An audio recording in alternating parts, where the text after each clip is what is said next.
भाई मेरे मुख्यमंत्री के तेवरों को पहचानना इतना आसान नहीं है। कब वो खुश होते हैं, कब वो नाखुश होते हैं, उनकी बॉडी लैंग्वेज परिस्थितियों के हिसाब से बदलती हैं। ना बिहारी उन पे विश्वास करते हैं, ना गठबंधन के घटक दल उन पे भरोसा करते हैं। अब तो उनकी पार्टी के लोग भी उन पर भरोसा नहीं करते। आने वाले दिनों में वो अपनी पार्टी को ही संभाल लें, यही बहुत बड़ा होगा। भाई मेरे मुख्यमंत्री के तेवरों को पहचानना इतना आसान नहीं है।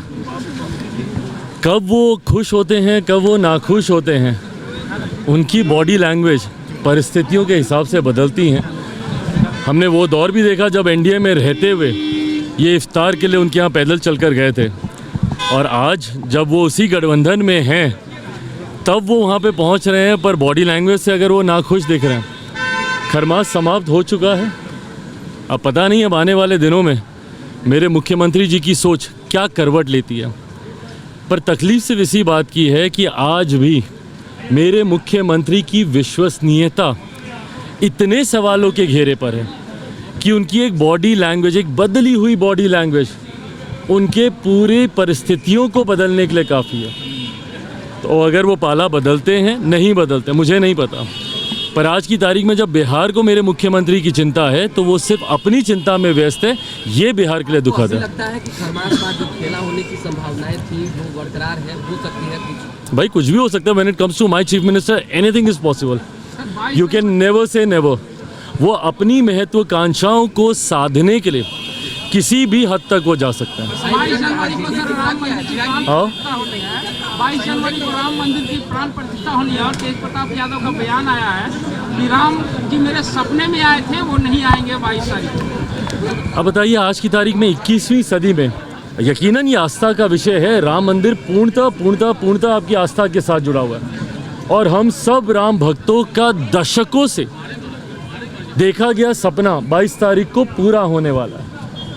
ऐसे में जब इस तरीके के सपने की बात करते हैं, 21वीं सदी में ऐसी बातें करना कि भाई ये सपने में आए, वो सपने में आए, उन्होंने ऐसा कहा, उन्होंने वैसा कहा, हकीकत है ये सब बौखलाहट है। जितने भी इंडिया अलायंस के जितने भी घटक दल हैं वो सब बौखलाए हुए हैं।